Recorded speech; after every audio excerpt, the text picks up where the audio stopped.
It's funny, just everything you do in life prepares you for whatever you're doing next. And, you know, for me, growing up in racing, you know, having that practical experience, but then also having an engineering background, I just got really fortunate that I hit the NASCAR right at the right time.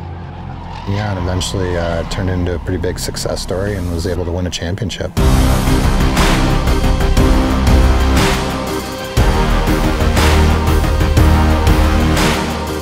We're a fun bunch, you know, we work really hard and everybody enjoy it, and I know everybody in the shop's probably yelling and screaming at the TV right now, and it takes everybody. We're real fortunate, it's like a family, and you know, when you can win with family, it makes it that much more special. The longer you wait, the harder it is to do, and I think that's what we really realize is that, you know, at a young age you get pigeonholed into a career before you even realize that you're down that path.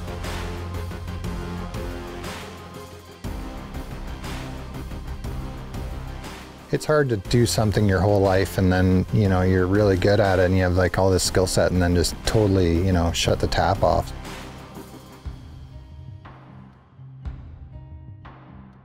The interesting thing about a ski touring trip like this, where you go out for 2 weeks, is you are fully disconnected and you actually get to sit down with people or ski tour with people and dig a bit deeper into their story and actually get to know them a lot better.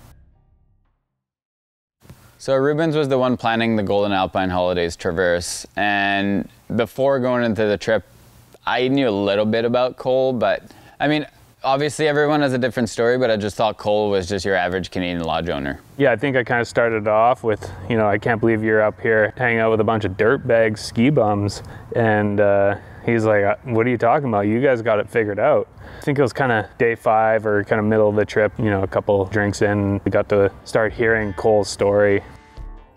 So all the teams pretty much in NASCAR are based in North Carolina, and there was one team based in Denver. And at that point in time when I went to work there, it was not a very good team. So it's kind of funny, I remember I flew out there and I went to the shop, I called my wife and I was like, there is no freaking way I'm going to work here, it's terrible. And then I had to stay overnight and I didn't fly out till like the next afternoon. So I went to Denver, went up in the foothills, and I was just like, all right, this is way better. We could do this just for the lifestyle. So, you know, the fact that I could work in racing and live in the mountains was like 2 check boxes in life there. So it was pretty sweet. We were able to make a good run out of it. It's just cool to hear like the inside perspective on something that you know absolutely nothing about, and NASCAR is a perfect example of that. Meadow treated us very nicely. We're off to Vista. I'd say 2013 maybe. Grew up skiing in Ontario and came out west, and it was just, you know, that definitely opens your eyes a little bit. Yeah, I just came up on freeride camp at that point. You know, with my life, December was the best time to go on ski trips. So yeah, that's kind of when first came up here. 5, 4, 3, 2, 1, dropping in. The more we ski toured with Cole, we all kind of wondered like how he ended up in Golden. I mean, the guy doesn't open up that much, you know, like all these big NASCAR guys, I feel like they kind of all have their secrets.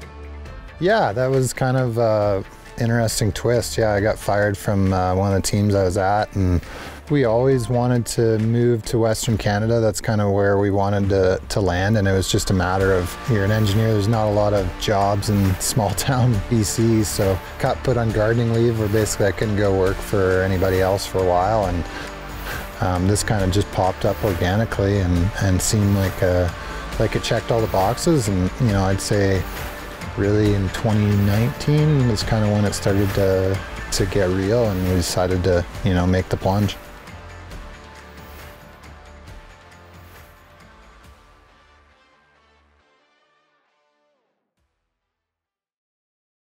Yeah, I think it was kind of the middle of the trip. We'd have a bunch of really good skiing already.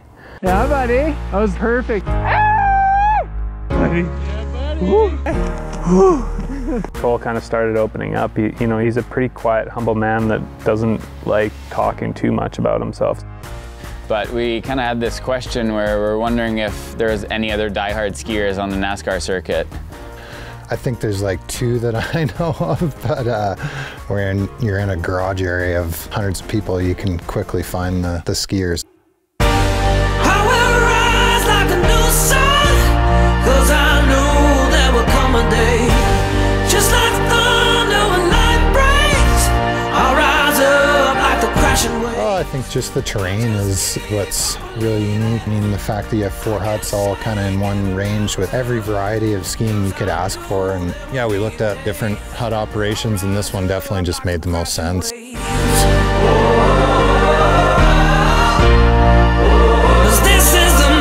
I mean, I think the rad fact is, you know, this guy, he's the owner of the lodge, he's super famous. We see him as this like super successful person in the professional world, in the NASCAR world, and then he's there washing the shitters, doing firewood, carrying camera gear to help us out on the traverse. He's just a super humble dude that will help out wherever help is needed. At the end of the day, he just wants to go skiing, and that's like his favorite thing. Like the crashing waves.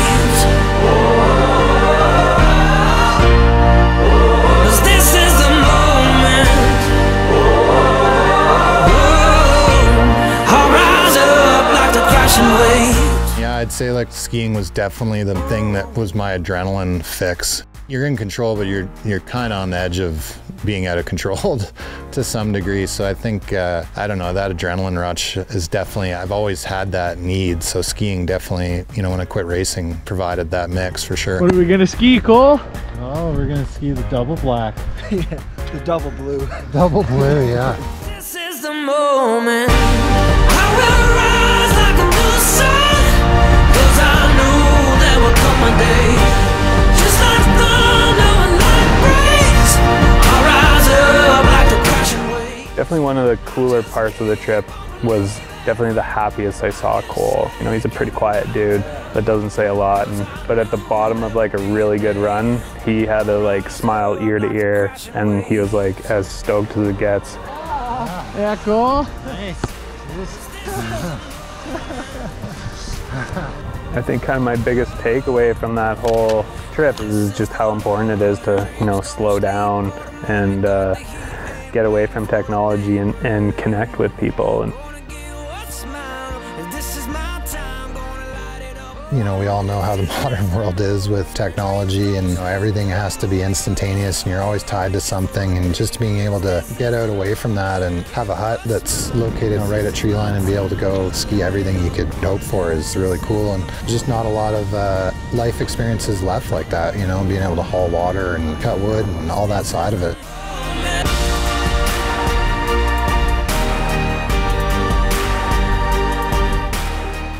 I think my biggest takeaway from this trip is just being present. Yeah, I think it's more important than ever to, you know, take a step back and be in the moment, listen to people and learn about them. Get what's mine, 'cause this is my time, gonna light it up one day. This is the moment. 'Cause this is the moment. 5, 4, 3, 2, 1, dropping. This is the moment. I think the biggest carryover is just people. You know, you gotta, whether it be in racing, you gotta have good people around you, and you gotta listen to them. And I think that's the same thing with GAH is, you know, you hopefully have good guides, good custodians, good cooks, and you know, when they have a suggestion, you don't question them. You just do it, and you create a good work environment, and hopefully that leads to everybody having a good time.